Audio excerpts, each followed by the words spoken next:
મનુષ્યનું જીવન સફળતાના સમય 3 ટાઈમ છે.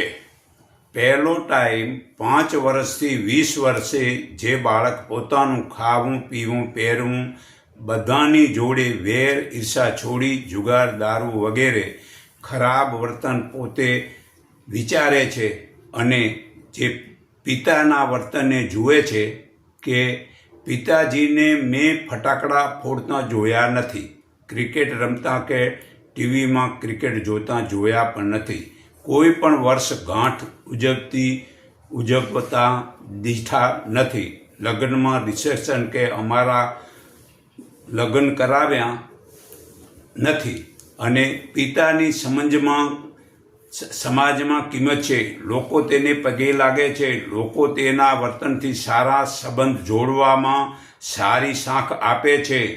સંબંધમાં દોડવું પડતું નથી. તો જે તેમના વિરુદ્ધ કરી તો પિતાને કેવું લાગશે?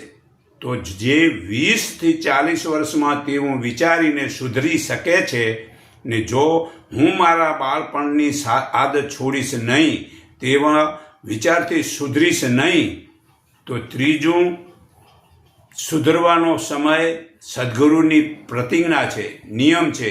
તન મન ધન પરમાત્માના છે, તે પરમાત્માનું જ માનવું, તેનું અભિમાન ન કરવું અને ખોટી રીતે ક્યાંય ઉપયોગ ન કરવો. સંપ્રદાયની નાત જાતના ભેદભાવ ન રાખવા. મનુષ્ય બનીને મનુષ્ય સાથે પ્રેમ રાખે, કોઈની નિંદા ન કરવી, ખાવા પીવા વગેરેની. ચોથું કે સંસાર છોડી વેશધારી સાધુ સંત ફકીર બનવું નથી, પોતાની જાત મહેનતથી કમાણીમાં મર્યાદાથી સાદું જીવન જીવે છે. ને પાંચમી, સદગુરુ થકી બતાવેલું જ્ઞાનને સદગુરુની આજ્ઞા વિના કોઈને બતાવવું નહીં. પોતાને જ્ઞાની સમજવાના અભિમાનથી બચવું છે. તે આ ગુરુનું વર્તન સાંભળી જીવનમાં ઉતારે ને એને મનમાં વિચારે કે મેં આવું પરમાત્માનું જ્ઞાન મેળવ્યું છતાં હું હજી મૂર્તિની પૂજા કરું. જો તે છોડીશે નહીં ને સદગુરુ જાણશે તો તેને મારા ઉપર કેવું લાગશે, તો ગુરુને કેવું લાગશે તે હું જે વિચારે તે છેલ્લે બાકી સુધરી શકે છે.